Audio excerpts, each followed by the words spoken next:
আরে এই বয়রা জামাই লাগে যে আমি কত অশান্তিতে আছি সেটা তোমাকে সমাজ দেখবো? কয়দিন আগে ছোট মামা আমার বাড়িতে গিয়ে রাগ করে চলে এসে শুধুমাত্র এই বয়রা জামাই কারণে। হ হ হ ঠিকই কইছস, তোর জামাই আমারে অনেক অপমান করছে। বাবা তুমি তো সবই জানো, তুমি বোঝাও না আব্বা আমারে, হ্যাঁ যেন আমার তালাকের ব্যবস্থা করে। তালাক? তালাক তো কোনো সমাধান না। এটাই আমার লাগে সমাধান, আমি তালাক চাই। হ্যালো, এসব তুই কি কস? সমাধান তোর কাছে না, সমাধান আমার কাছে।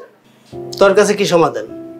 আছে আছে দুলাভাই, সমাধান আছে। দেখ তুই যেটা ভালো মনে করস। আমি বাজারে গেলাম। আচ্ছা জান। আপা ক্ষুধা লাগছে। কিরে তুই খাবে কিছু? আয় তোরে খেতে দিই।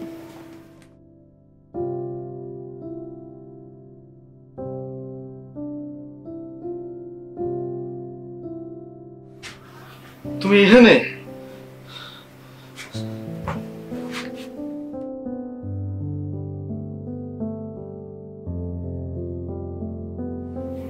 আমারে না কয়ে তুমি বাপের বাড়িতে চলে আইলা? আমারে কইলেই পারতা।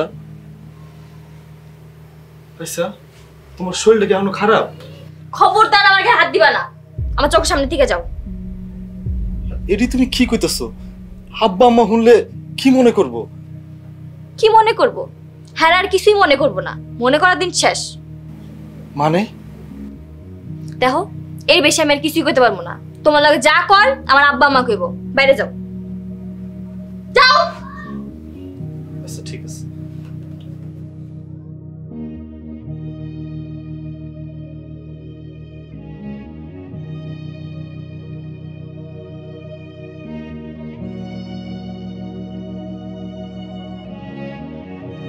শোনো জামাই, তুমি বয়রা এই কারণে আমগো মাইয়ার অনেক সমস্যা হইতেছে। সমাজে অনেক মেয়ে অনেক কথা কইতেছে আমগরে। সবাই কয় আমগো জামাই বয়রা জামাই। দেখো বাবা, তোমার কাছে আমার মেয়ে বিয়ে দিছিলাম তোমার সয় সম্পত্তি, তোমার ব্যবসা বাণিজ্য দেখা। ভাবছিলাম আমার মেয়েটা তোমার কাছে সুখে থাকবো, সেখানে আমার মেয়ে তো সুখী না।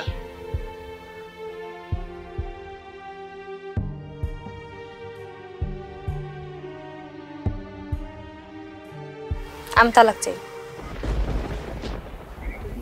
এটা তুমি কি কইতেছো? এখন যদি তোমার একটা হাত কেটে যায়, তুমি যদি পঙ্গু হয়ে যাও, আমি কি তোমার তালাক দিতে পারুম? দিতে পারুম না। আর আজকা তুমি আমার একটা দুর্ঘটনার লাইগা তালাক দিতেছো। আপনার দুর্ঘটনার শাস্তি আমি কেন বয়ে বেড়াবো?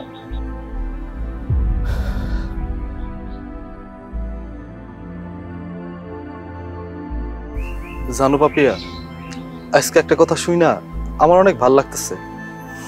তোমার আব্বা আমার সয় সম্পত্তি ব্যবসা বাণিজ্য দেখা তোমার বিয়া দিছিল।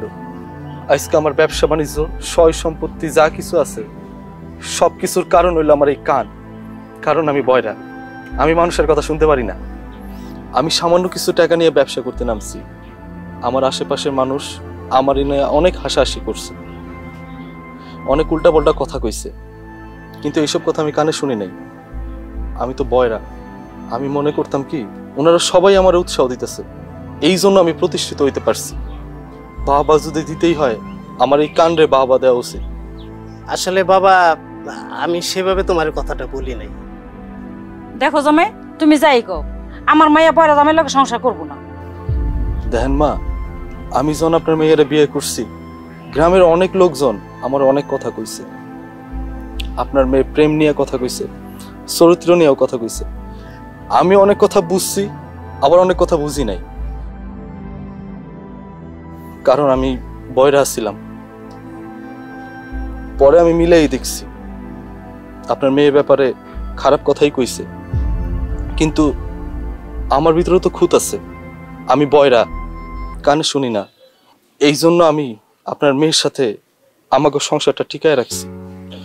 আমাদের এই সম্পর্ক টিকায় রাখার জন্য অবদান হইল আমার এই কানের। আমার কানের জন্যই আমাদের এই সম্পর্ক এই পর্যন্ত টিকা আছে। শোনো পাপিয়া, জীবনে বড় কিছু হইতে চাইলে আমি মনে করি সবারই বয়রা হওয়া উচিত।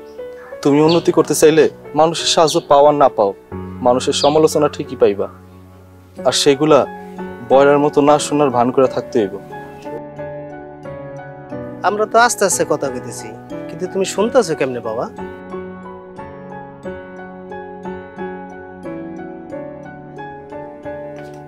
দুলাভাই, কইছিলাম না সমাধান আমার হাতে, সমাধান আমি কইরা দিছি। এখন থেকে আমাগো জামাই সব কথা শুনবো। আজকে থেকে আমাগো জামাই বয়রা জামাই না।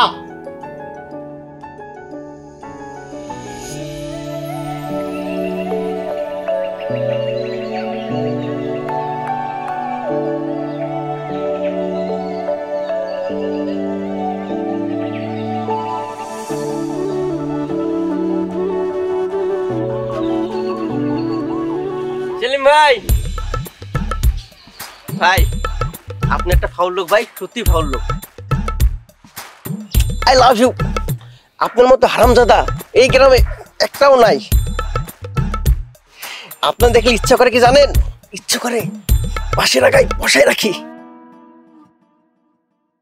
আর আপনার বউটা আছে না, সেই সুন্দর।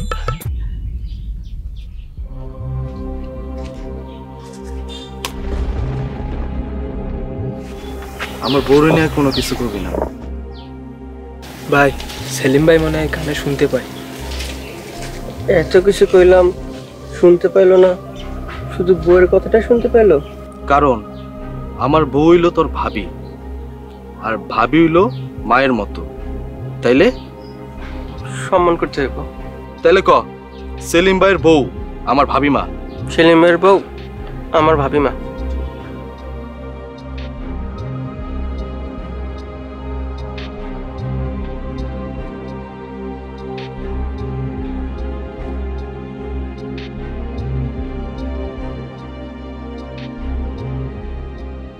জামাই, তোমারে এখন আর কেউ বয়রা জামাই বলবো না। এই দেখো, আমি তোমার জন্য একটা কানে শোনার যন্ত্র নিয়ে আসছি, বুঝছো? এটা সুইচ অন করে এই যে কানে দিলে তুমি শুনতে পাবা। শুনতে পাইছি। আপনি শুনতে পাবো কইছেন না? আমি শুনতে পাইছি। হ্যাঁ, শুনতে তো পাবাই। বাবা ধন্যবাদ।